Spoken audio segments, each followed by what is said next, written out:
In the previous lecture, we had discussed something about independent process and cooperating process. So let us revise what are these types of processes. When there is a sharing of data among the processes, then that processes are called cooperating processes. They can be affected by each other's execution. And if the processes are not sharing any data, then that processes are called independent processes and they can't be affected by each other's execution. Fine. Now we will be discussing about the models which are used for the cooperating processes. So when working together with multiple processes requires an inter-process communication method which will be used to exchange data among the processes to share various information, and these processes will share by using two types of models: shared memory model and message passing. We will discuss one by one. So what is shared memory model? Shared memory model means what? A region of memory is shared between two processes. Two processes will decide upon an area and that area will be common to both the processes. दो processes को अगर आपस में communication करना है and data share करना है तो वो लोग आपस में डिसाइड करेंगे कि एक पर्टिकुलर रीजन है, उसी रीजन पे हम डेटा को रखेंगे एंड वहां से डेटा को रिसीव करेंगे. तो जो भी रीडिंग एंड राइटिंग डेटा पर होगी वो कहां पर होगी? जो रीजन उन्होंने आपस में डिसाइड करके शेयर किया है उसी रीजन में रीडिंग एंड राइटिंग करेंगे. Fine. And second model is what? Message passing model. So message passing model में कोई भी शेयर्ड मेमोरी नहीं होगी, यानी डेटा को शेयर करने के लिए दो प्रोसेसेस को कोई पर्टिकुलर रीजन को लेने की जरूरत नहीं है. वो लोग आपस में क्या करेंगे? मैसेज के थ्रू कम्युनिकेट करेंगे. फाइन. तो कोई भी प्रोसेस को ये डिसीजन लेने की जरूरत नहीं है कि कौन सा वाला प्रोसेस को मेमोरी शेयर करनी है एंड कौन सा वाला वो प्रोसेस होगा जो वो मेमोरी को यूज करेगा. तो in case of shared memory there is a owner of the region, यानी P1 अगर प्रोसेस है और वो बोल रहा है कि मैं अपना रीजन शेयर करूंगा तो it will become the owner of that region. And दूसरे वाले P2 प्रोसेस को क्या करना पड़ेगा? उस रीजन के साथ सिर्फ शेयरिंग के लिए वो रीजन को यूज करेगा. सो ओनर अल्टीमेटली कौन होगा? P1 होगा. लेकिन मैसेज पासिंग के अंदर कोई भी मेमोरी रीजन शेयर नहीं हो रहा है तो कोई भी प्रोसेस ओनर नहीं होगा. वो सिर्फ क्या करेगा? मैसेज सेंड करेगा. एक प्रोसेस मैसेज सेंड करेगा एंड दूसरा प्रोसेस मैसेज रिसीव करेगा. Fine. So better explain with a image. So here process A and process B, they want to share the memory and use the shared memory model. So there will be a region which is common to process A and process B. So both will, if process is writing the data, then process A will receive the data, and if process A is writing the data, then process B will read the data. Fine. But in case of message passing, what will happen? Processes P1 and processes A and B are the two processes who want to communicate, but they are now communicating through the messages.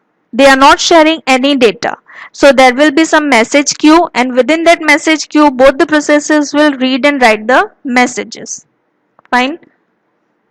Now the best example of your cooperating processes is producer-consumer problem. A producer is a process which produces information that is consumed by the consumer process. Fine. To allow producer and consumer processes to run concurrently, we must be able to give them a buffer of items that can be filled by the producer and emptied by the consumer. The buffer will reside in the region of memory that is shared by producer and consumer process. A producer can produce one item while consumer can consume another item. The producer and consumer must be synchronized so that consumer does not try to consume an item that has not been produced yet. Remember, a consumer can never consume an item unless and until an item is produced by the producer. Two types of buffers can be used, unbounded buffer and bounded buffer. नाम से ही आपको differentiation करने में आ जाना चाहिए unbounded and bounded. Unbounded buffer का मतलब क्या है? It places no limit on the size of buffer. That means a producer can produce any number of items and a consumer can consume that items which are produced. Whereas in case of bounded buffer, the buffer size is restricted. Suppose n items only, 5 items only, then the producer can produce only 5 items and the consumer can consume only 5 items. And if the buffer is empty, then the consumer has to wait for the new item. Fine. And in case of unbounded buffer, in that what will happen? Producer is continuously producing the items, so there is always an item for the consumer to be received. So there is no limit on the items which are to be produced in unbounded buffer. Let us try to understand how bounded buffer can be used to enable processes to share the memory. We are discussing about producer-consumer problem which are communicating through shared memory. The shared memory is implemented using a circular array with two pointers, in pointer and out pointer. The in pointer points to the next free position where the item can be placed, and out pointer points to the first full position from where the consumer can read the value or get the item.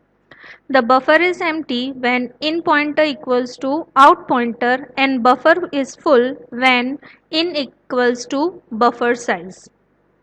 Fine. The producer process while their value is true. If in equals to buffer size means what? If the buffer is full, then do nothing. Otherwise, place a next produced item, that is new item, in the buffer at which position? In position, and increment the in pointer. Similarly for the consumer process, if in equals to out, that means in pointer's value is equals to out pointer and your buffer is empty, so do nothing. Otherwise, from the buffer, from which position? At the out position, place the item at next consumed and increment the out pointer. So these are the codes for producer and consumer. Message passing provides a mechanism to allow processes to communicate and to synchronize their actions without sharing the same address space. There is no common area between two processes who want to communicate. Passing facility provides at least two operations: send message and receive message. Messages sent by the process can be of either fixed size or variable size. Fine. If only fixed size messages can be sent, then system level implementation is straightforward. However, in variable size messages requires complex and very manipulative data structures. Process P and Q wish to communicate, they need to establish a communication link between them, and after this only they can exchange the messages via send and receive message. The implementation of the communication link can be physical or logical. Physical means what? There is a shared memory or there is a hardware bus. And logical means what? It is a link which is established through proper programming.